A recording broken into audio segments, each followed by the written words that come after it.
Aujourd'hui, on va encore parler d'un truc, d'un objectif bizarre.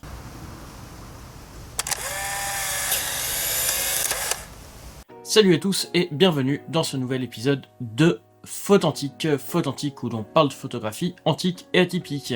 Voici un objectif tout droit sorti d'un œuf de robot ou de je ne sais quoi. C'est le SG Image 24 mm f6.3 Ultra Pancake. Oui, encore une optique made in Shenzhen, le perso des TT Artisans, Seven Artisans, Viltrox et tout ce qui fait trembler les forums photos.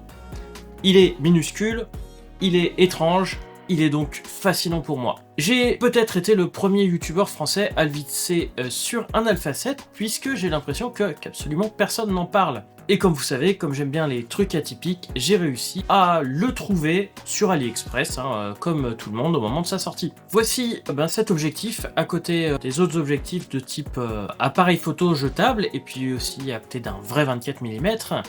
Et vous voyez qu'ici on est à peu près entre les deux.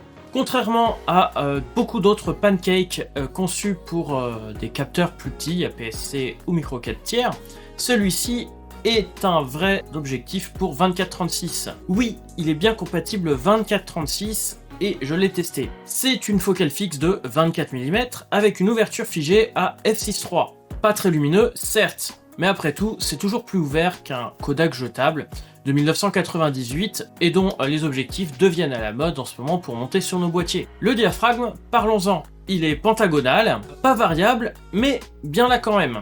Résultat, des espèces d'étoiles bien nettes sur des lumières fortes et un bokeh un peu tranché.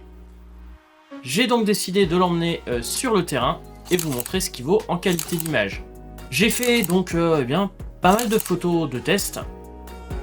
Et bon, il est flou sur les bords, le flair est franchement affreux. Par contre, on peut l'utiliser sur pas mal de trucs. Donc le niveau piqué, il est très bon au centre. Même ici sur mon Alpha 7R, qui est très exigeant. Par contre, les bords, disons que c'est un excellent moyen de cadrer serré. Le reste, on floute ou on fait genre que c'est fait exprès. En revanche, le flair. Oups, le flair. Bon, faut dire que quand j'ai sorti l'objectif, j'avais oublié qu'au fond de la boîte, il y avait un pare-soleil. Mais bon, même avec le pare-soleil, c'est un peu comme inviter un projecteur de stade à ton pique-nique. Tout le monde le voit et personne ne le veut. Donc voilà, ça fait maintenant quelques semaines que je l'utilise.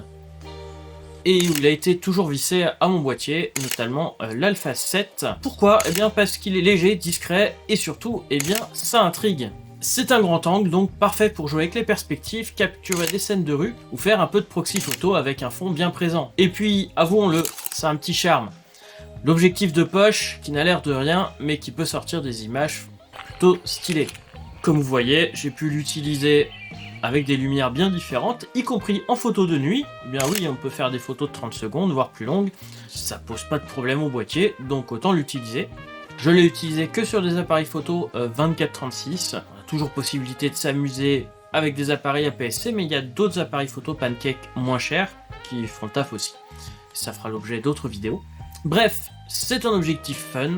Le SG Image 24 mm f6.3, c'est un jouet sérieux. Un ovni photo qui ne plaira pas à tout le monde, mais qui a du caractère. Si vous aimez les optiques qui sortent du rang, qui font jaser dans les commentaires, qui tiennent dans une poche de jean, celui-ci mérite un détour. Et vous le mettriez sur quoi, ce petit extraterrestre de l'image ? Abonnez-vous si vous aimez le matériel photo antique et atypique, tous les trucs bizarres, c'est ma spécialité. Sur ce, je vous dis à très bientôt pour une vidéo sur cette chaîne ou sur la chaîne principale Tech Antique où je vais aussi parler de photos et pas que de photos d'ailleurs, un peu plus techniques. Sur ce, je vous dis à bientôt. Salut!